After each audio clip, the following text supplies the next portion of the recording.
a quiet neighborhood, a young baker opened their dream, an unassuming bakery with the hope of creating the best bread in the city. Each morning, they poured everything into their craft, from perfecting dough recipes to learning the delicate art of baking. But despite the effort, the bakery remained empty. No customers, no recognition. Days turned into weeks, and self-doubt crept in. The excitement that once filled their hearts began to fade, replaced by the heavy weight of silence and unanswered questions. Was it worth it? Would anyone ever notice? One day, an old woman walked into the bakery. She took a moment to observe, scanning the rows of bread. After a brief pause, she turned to the baker.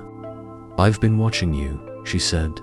"Every day I see you work, even when no one else does. And your bread, it's getting better every single time." The baker, caught off guard, remained silent, unsure of how to respond.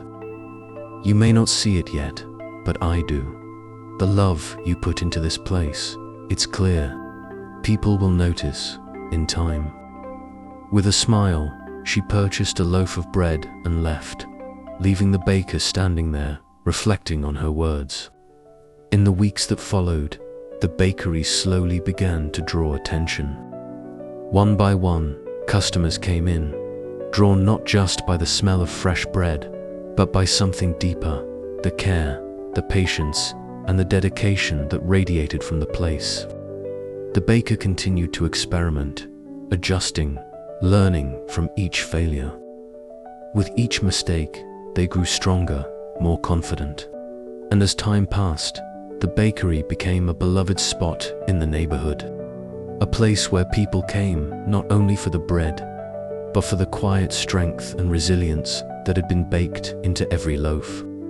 The young baker had learned that success wasn't a loud, sudden moment. It was built in the quiet moments, in the persistence of continuing despite the struggle. The struggle, it turned out, was the story. If this video inspired you, let us know and subscribe for more motivational stories.